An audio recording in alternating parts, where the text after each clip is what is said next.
Hi అండి, welcome back to trade with Divi. అందరి request ప్రకారంగా నేను ఈ వీడియో చేస్తున్నానండి. స్టాక్స్లో మనం బ్రేక్అవుట్స్ ఎలా ఫైండ్ అవుట్ చేయొచ్చు అండ్ ఫైండ్ అవుట్ చేసిన బ్రేక్అవుట్స్లో ప్రాపర్ ఎంట్రీ ఎలా ప్లాన్ చేసి తీసుకోవాలనేది వీడియో అండి. ఇక్కడ ఏ స్టాక్ అయినా మీరు వాచ్ లిస్ట్లో ఉన్న స్టాక్ ఎలా చూసుకోవాలి, బ్రేక్అవుట్స్ ఎప్పుడు వస్తున్నాయి ఏంటి అనేది ఎలా చూసుకోవాలంటే ఇలా గ్రూప్ ఆఫ్ క్యాండిల్స్ ఉండాలండి.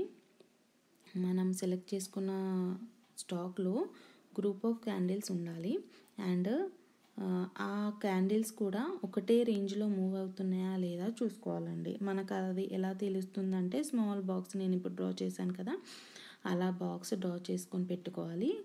లో అండ్ హై మార్క్ చేసుకొని పెట్టుకోవాలి. ఇది నేను ఎప్పుడో డ్రా చేసుకొని పెట్టుకున్నాను, ఒక 10 days బిఫోర్. బాక్స్ ఎలా డ్రా చేసుకోవాలో నేను ఇప్పుడు చెప్తానండి. ఇక్కడ గ్రూప్ ఆఫ్ క్యాండిల్స్ కనిపిస్తున్నాయి కదా కింద కూడా.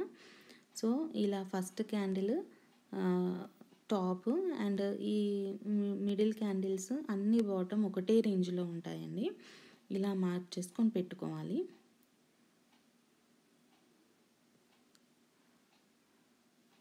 ఇలా మార్క్ చేసుకున్న తర్వాత మనకి ఇప్పుడు ఇక్కడ చూసినట్టయితే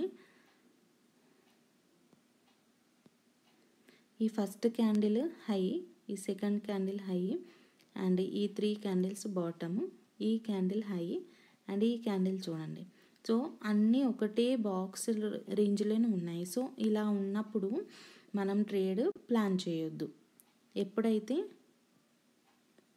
ఎప్పుడైతే క్యాండిల్ ఇలా పైనకి ఓపెన్ అయ్యి ఎగ్జాక్ట్గా మనకి బాక్స్ కంటే పైనే సస్టైన్ అవుతే మాత్రం ఈ క్యాండిల్ ఆ డేలో మాత్రం కంపల్సరీ మనము ట్రేడ్ ప్లాన్ చేసుకోవచ్చు. సో కొన్నిసార్లు ఏమవుతుందంటే నేను చూపిస్తానండి.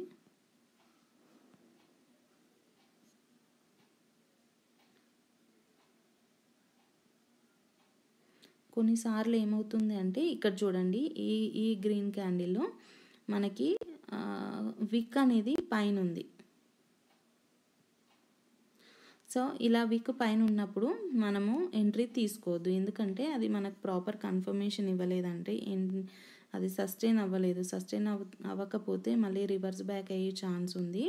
అందుకని మనము అలా సస్టైన్ అవ్వని క్యాండిల్స్ని అబ్జర్వ్ చేసినా వేస్ట్, ఎందుకంటే అది రివర్స్ బ్యాక్ అవుతుంది కాబట్టి మనం ట్రేడ్ ఎంట్రీ ప్లాన్ చేసుకోలేము. అక్కడ ఏదైతే క్యాండిల్ మంచి బులిష్ మూమెంట్లో ఉన్న క్యాండిల్ అయితే ఇది వాల్యూమ్ కూడా ఎక్కువ ఉంటుందండి. ఇందులో ఆ వాల్యూమ్ ఉన్నప్పుడు మనము ట్రేడ్ ప్లాన్ చేసుకోవచ్చు. వాల్యూమ్ అంటే నెంబర్ ఆఫ్ మెంబర్స్ ఎక్కువ ఉంటే అది మనకి బిగ్ గ్రీన్ క్యాండిల్ ఫామ్ అవుతుంది. అలా బిగ్ గ్రీన్ క్యాండిల్ ఫామ్ అయినప్పుడు మాత్రం మనం ఎంట్రీ ప్లాన్ చేసుకోవచ్చు.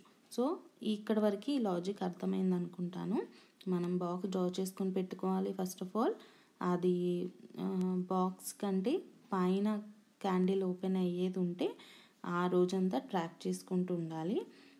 అలా అని మేము డైలీ ఒకటే స్టాక్ని వాచ్ చేసుకుంటూ ఉండాలంటే అవసరం లేదండి. ఇక్కడ ఈ లెవెల్ మనము టాప్ ఆఫ్ ది లెవెల్ ఉంటుంది కదా, ఈ లెవెల్ మనము అలర్ట్ పెట్టుకొని ఉండొచ్చు. ఇక్కడ 450 సంథింగ్ ఉంది కదా, 453. సో 453 దగ్గర మీరు అలర్ట్ పెట్టుకొని ఉండొచ్చు. ఇక్కడ అలర్ట్ అనేది ఆప్షన్ ఉంటుంది. ఏ బ్రోకరేజ్లో అయినా కానీ మనకి అలర్ట్స్ ఆప్షన్ ఉంటుందండి. మీరు యూట్యూబ్లో సెర్చ్ చేయొచ్చు అలర్ట్స్ ఎలా పెట్టుకోవాలని చెప్పేసి. అలర్ట్ పెట్టుకోవాలి. ఇన్ కేస్ ఇది బులి సైడ్ వెళ్తే కనుక మనకు అలర్ట్ యాక్టివేట్ అవుతుంది. ఒకవేళ ఇది బేరీ సైడ్న నేను ట్రేడ్ తీసుకుంటాను, సెల్ చేస్తాను స్టాక్ని అంటే మీరు ఇటు డౌన్ సైడ్ కూడా పెట్టుకోవచ్చు అండి. 397 ఉంది కదా, ఇది బ్రేక్ డౌన్ అయ్యేది ఉంటే 392 సంథింగ్ అలా అలర్ట్ పెట్టేసుకొని ఆ రోజంతా ఏ రోజైతే మీకు అలర్ట్ వస్తుందో ఆ రోజు మీరు ఆ స్టాక్ని అబ్జర్వ్ చేస్తే సరిపోతుంది. ఇక్కడ వరకు అర్థమైంది అనుకుంటాను. మనం ఇప్పుడు 5 minutes టైం ఫ్రేమ్లో చూడాలండి, ఎందుకంటే డే టైం ఫ్రేమ్లో మనము ట్రేడ్ యాక్టివేట్ చేసుకోలేము. జస్ట్ కన్ఫర్మేషన్ కోసం అనేది ఆ ట్రెండ్ కరెక్ట్ ఉందా లేదా అని చెప్పేసి కన్ఫర్మేషన్ కోసం అనేది మనం డే టైం ఫ్రేమ్ చూస్తామండి, బ్రేక్అవుట్ అయిందా లేదా అని చెప్పేసి. ట్రేడ్ ఎంట్రీ వచ్చేసి 5 minutes టైం ఫ్రేమ్లోనే తీసుకోవాలి. ఇప్పుడు చూద్దాము 5 minutes టైం ఫ్రేమ్లో.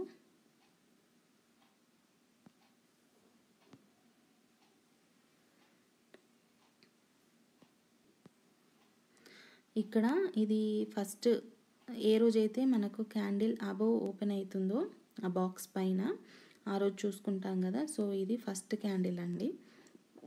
ఫస్ట్ క్యాండిల్ ఎప్పుడైనా వదిలేయాలి. దాని తర్వాత ఆ ఫస్ట్ క్యాండిల్ ఒకవేళ బాక్స్ లోపల ఓపెన్ అయ్యేది ఉంటే ఓకే. ఇన్ కేస్ బాక్స్ పైన ఓపెన్ అయ్యేది ఉంటే మాత్రం దాని హై ఇలా మార్క్ చేసుకొని పెట్టుకోవాలి. ఎప్పుడైతే దాని హై బ్రేక్అవుట్ అయిందో అప్పుడే మనము ట్రేడ్ ఎంట్రీ తీసుకోవాలండి. కింద సపోర్ట్లో మనకి క్యాండిల్ స్టిక్స్ మనకి ఫేవర్గా ఉన్నాయా లేదా కూడా చూసుకోవాలండి. ఇక్కడ 2 క్యాండిల్స్ మనకి ఫేవర్గా ఉన్నాయి. అది బులిష్ ఎంగల్ఫింగ్ ఒకటి స్మాల్ హ్యామర్ క్యాండిల్, ఇది కూడా బులిష్ ఎంగల్ఫింగే. సో ఈ 3 ప్యాటర్న్స్ మనకు కన్ఫర్మేషన్ ఇస్తున్నాయి ఏంటంటే ఇది బులిష్ మూమెంటే, నెక్స్ట్ ట్రెండ్ ఫాలో అవుతుంది అని చెప్పేసి. ఇది ఇంకొకటి ఏంటంటే ఇది హయ్యర్ హైస్ కూడా ఫామ్ అవుతున్నాయండి. ఇక్కడ వరకు హయ్యర్ హైస్ అనేవి ఫామ్ అయ్యాయి. సో ఇవన్నీ మనము చూసుకోవాలండి ట్రేడ్ ఎంట్రీ తీసుకునే ముందు. 1 సెకండ్ అండి, ఇవన్నీ తీసేద్దాము.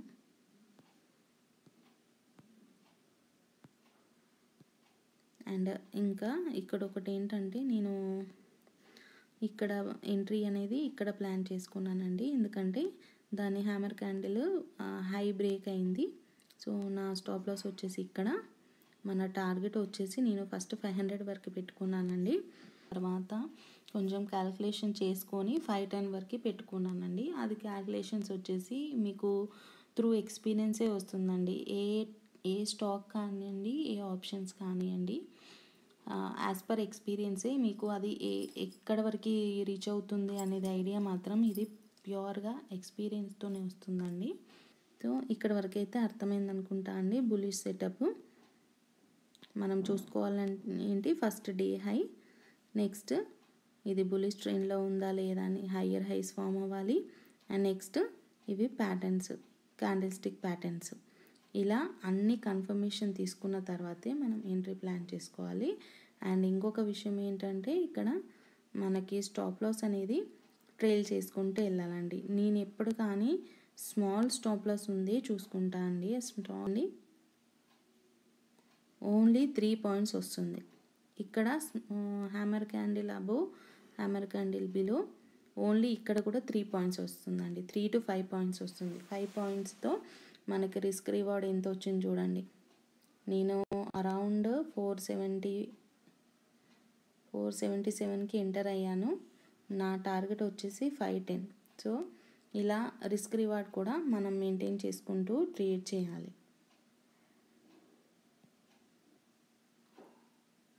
Hope you like my video. Please like, share and subscribe. Thank you.